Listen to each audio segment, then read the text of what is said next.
বর্তমান পরিস্থিতিতে তফসিলি অংশের মানুষ যেই সমস্ত সমস্যা নিয়ে ভুগছে, এই সমস্যা নিয়ে আন্দোলনে যাওয়ার সিদ্ধান্ত আমরা নিয়েছি।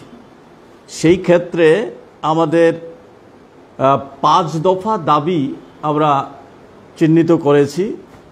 এই 5 দফা দাবির মধ্যে আছে অবিলম্বে সমস্ত সরকারি আধা সরকারি দপ্তরে সমস্ত শূন্য পদ বিশেষ উদ্যোগ নিয়ে স্পেশাল ড্রাইভ নিয়ে শূন্য পদ পূরণ করতে হবে এবং তা অবশ্যই এসসি এসটি রিজার্ভেশনের যে নিয়ম সেটা মেনেই সেটা করতে হবে।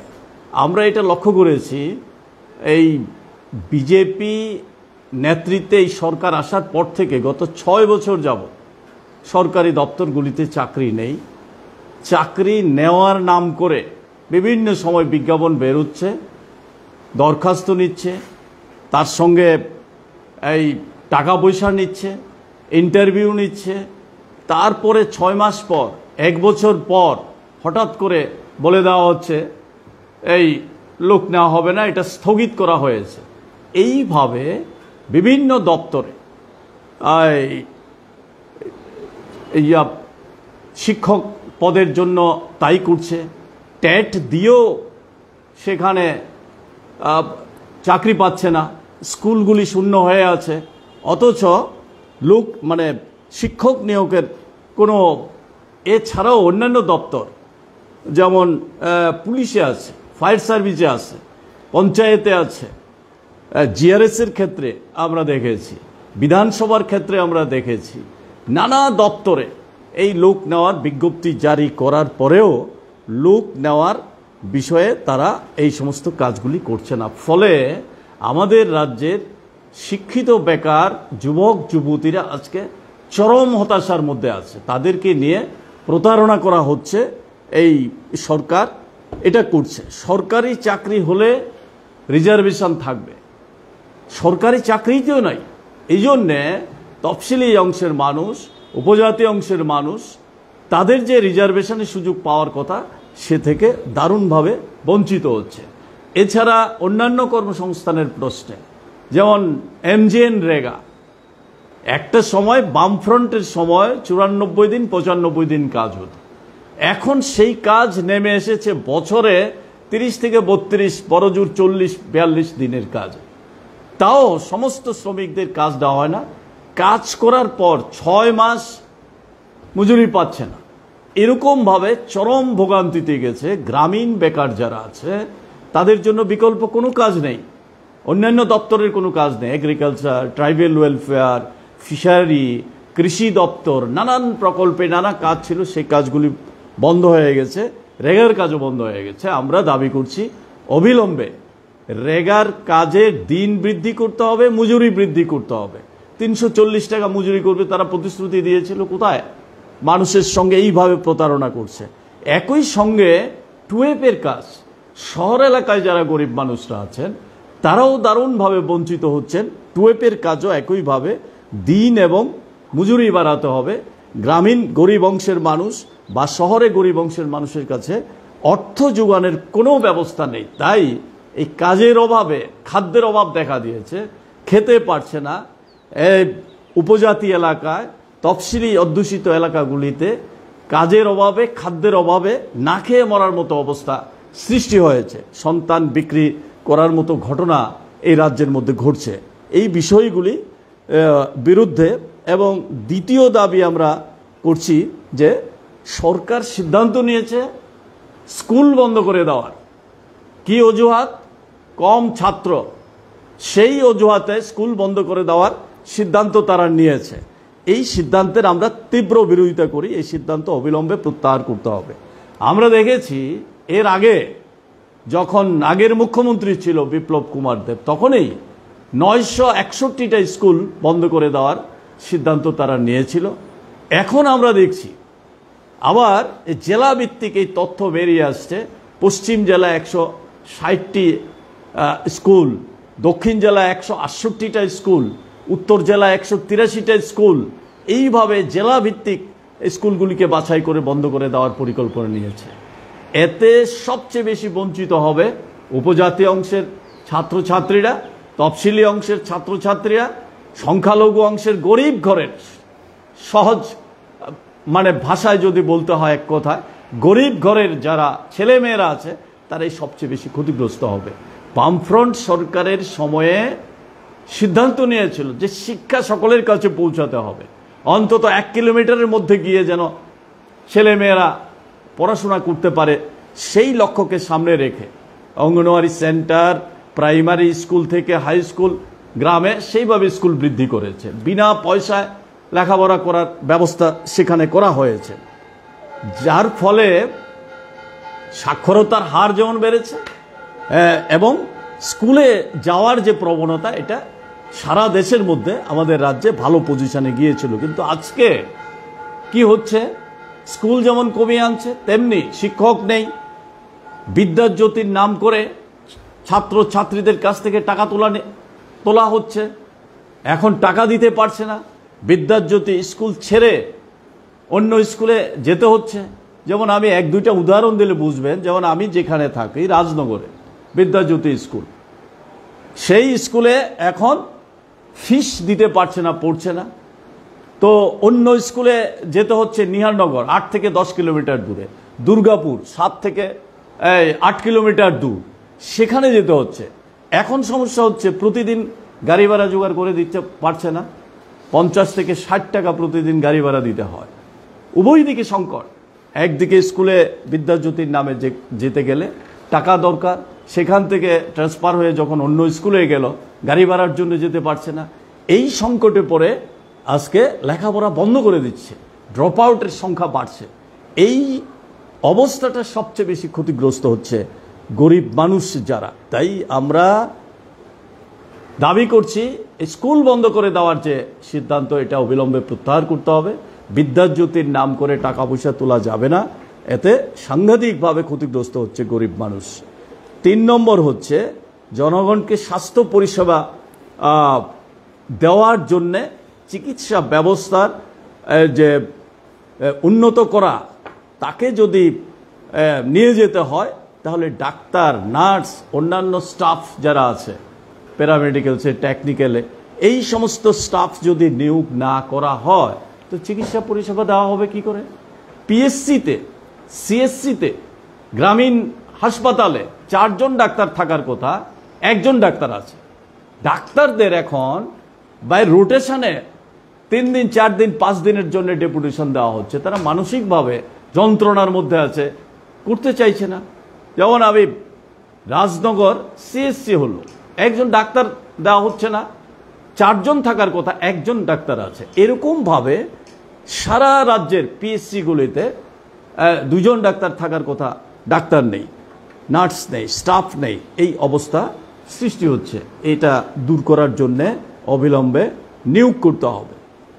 4 নম্বর হচ্ছে মৎস্য উৎপাদন কমে যাচ্ছে, তাকে বৃদ্ধি করার জন্যে বামফ্রন্ট সরকারের সময়েও যেভাবে মাছের চারা, খাদ্য, অন্যান্য সামগ্রী দিয়ে সাহায্য করতে, সেগুলি আজকে বন্ধ হয়ে গেছে।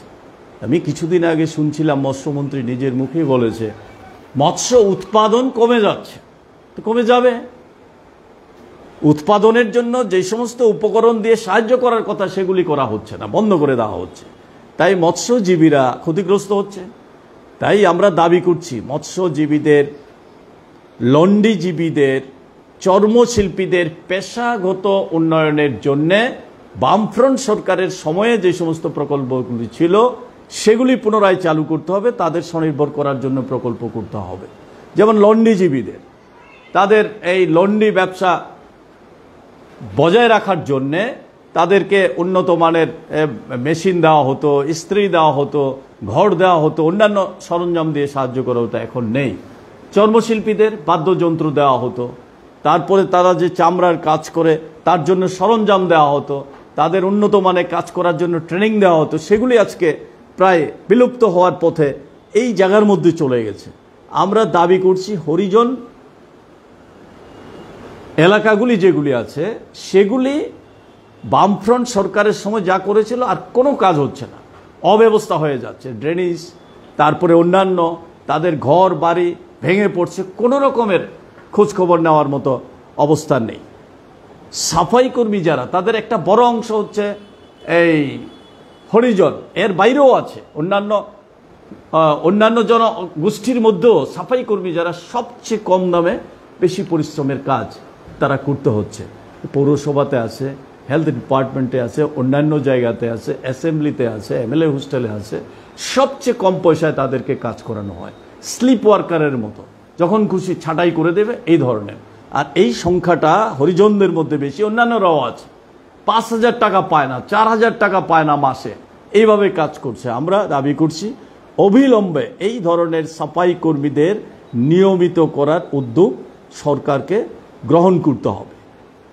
5 নম্বর দাবি হচ্ছে আমাদের রাজ্যে গণতান্ত্রিক পরিবেশ ফিরিয়ে আনতে হবে এবং সুষ্ঠুভাবে এই যে পঞ্চায়েত নির্বাচন আসছে, এই নির্বাচনকে সুষ্ঠুভাবে করার জন্যে যাবতীয় উদ্যোগ ব্যবস্থা গ্রহণ করতে হবে। এটা আপনারা জানেন, আমাদের রাজ্যের গণতন্ত্রের উপর যে বীভৎস আক্রমণ সেই 2018 সালের পর থেকে শুরু হয়েছে।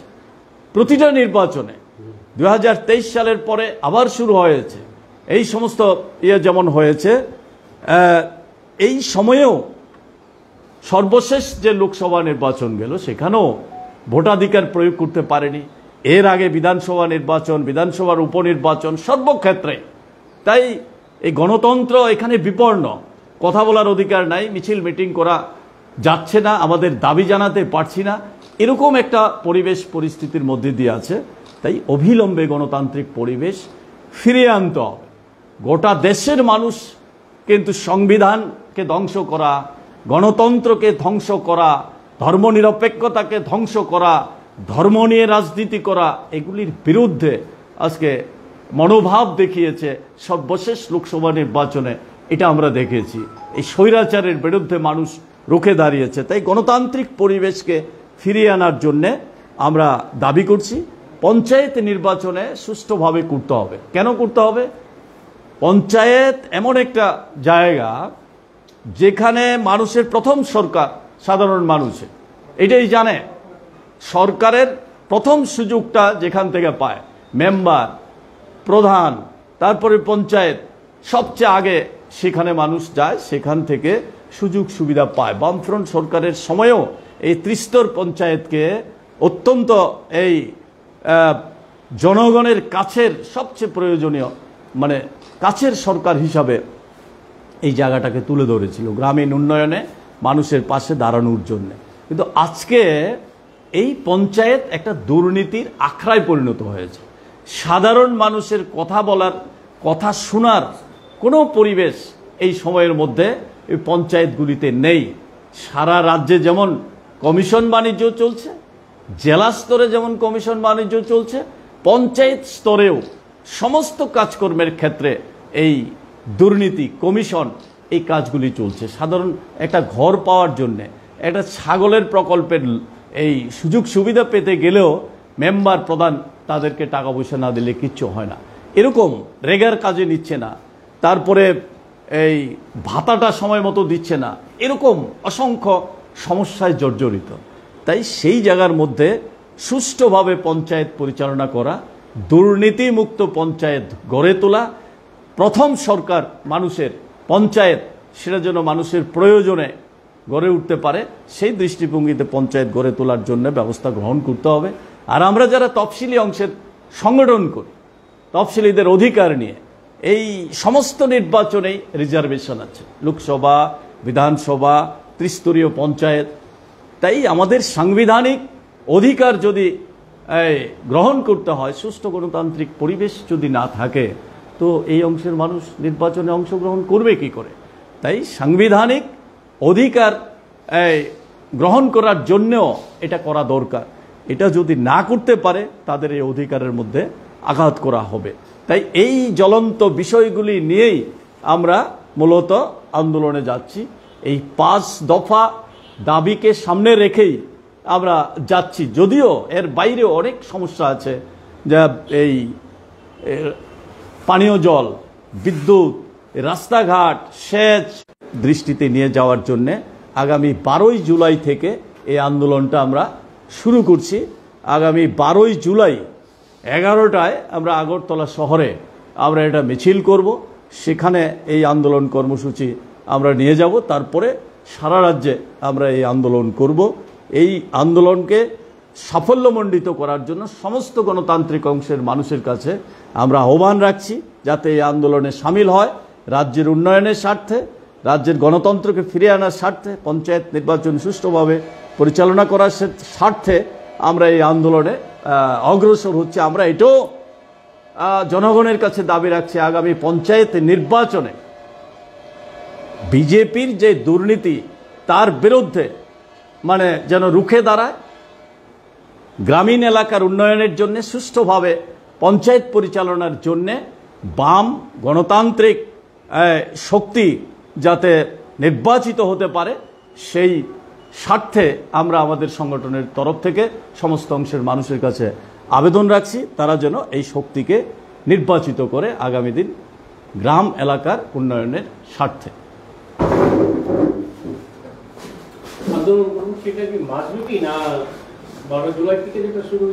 আমরা 12ই জুলাই থেকে শুরু করছি এই আন্দোলনটা, আমরা জারি রাখব।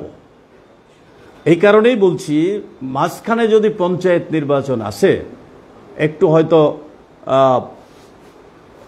ব্যাঘাত হতে পারে, তারপরে এটা কন্টিনিউ করব আমরা।